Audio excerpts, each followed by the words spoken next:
your thoughts on this comparison of Jordan versus LeBron James would be what, B.J. Armstrong? Well, I can see from a fan perspective the comparison, right? They're both wing players. You know, LeBron's about 6'8", Jordan's about 6'6", and they've both been the most dominant players in their era.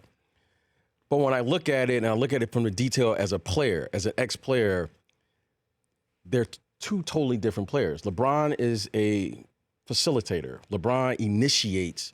LeBron will do things that I don't think Jordan was asked to do, but more importantly, I don't think he had to do it. You know, LeBron will initiate the offense. He'll score a little bit. He'll rebound a little bit. He'll do all the things within the team. Michael Jordan was a scorer first, second, and third. He was a phenomenal finisher of the game. And what I mean by that is Michael Jordan stopped playing the game. He stopped having to facilitate. He didn't have to do all those things. He just finished the game.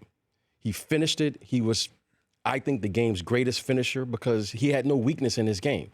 When he played the game, especially in the fourth quarter, we refer to him as a three-dimensional player. He's either going to score, he's going to get fouled, or he was going to go to the free throw line and make the two free throws.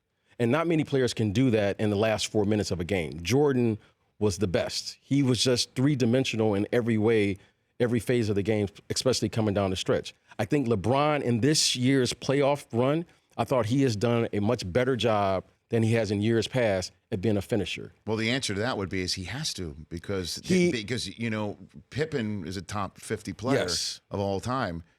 You know, other than Dwayne Wade in his entire career, who else has he had in that regard? I know Bosh. Well, you know, the way the game is played, you know, the game is just a different game today. I would have loved to have seen LeBron play in our era, but I would also have loved to see Jordan play in this era because Jordan wasn't a three-point shooter.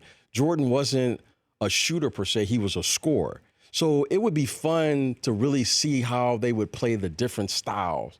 That, you know, if I put Jordan in this era, no hand checking. I mean, the guy averaged 37 points a night with hand checking. What would that translate into today's game where you can't touch him?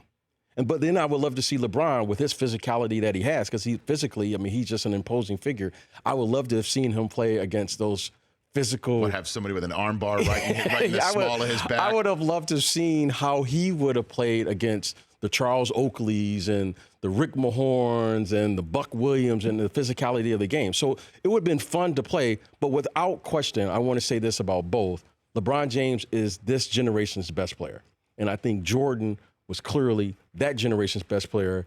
Now, who's the best? I think I'm biased. I would say Michael Jordan, just because mentally what he was able to do, and I knew him.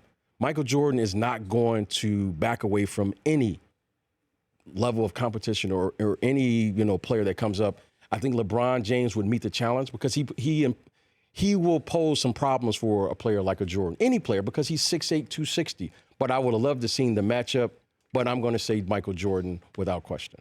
Is it really true he never knew what the score of the game was? I mean, was that really the case, BJ? Well, I think he knew what the score was, but he made a conscious effort to always treat the game as if the game was always 0-0.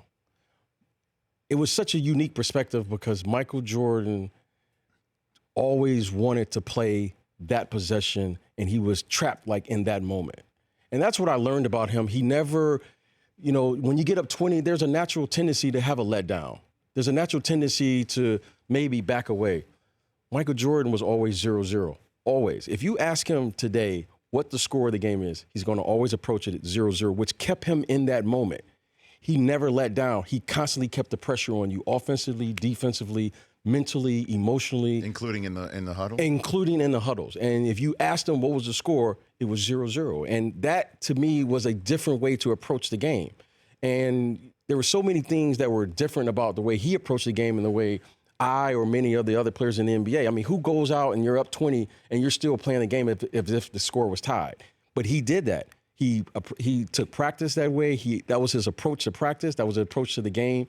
And if you ask him, Rich, when you see him, he's going to, without question, say it's 0-0. But he would also bait young players into asking the him young that? guys. We had a thing in Chicago called silly fines.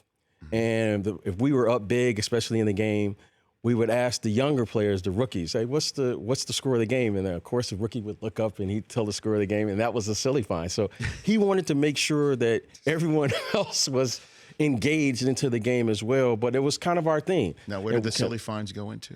It went into our fund of money that we all had. We all had there in case there was something going on in the team, and we would shoot for it. What do you mean by something going on in the team? Something going on, like, it was. We would like to, bet about who's going to make the most free throws during practice, or who's going to make shots, or who's going to do things. So it was our little fund of money that we like to play. Little kitty money that we always had. The Rich Eisen Show, weekdays at noon Eastern on Audience.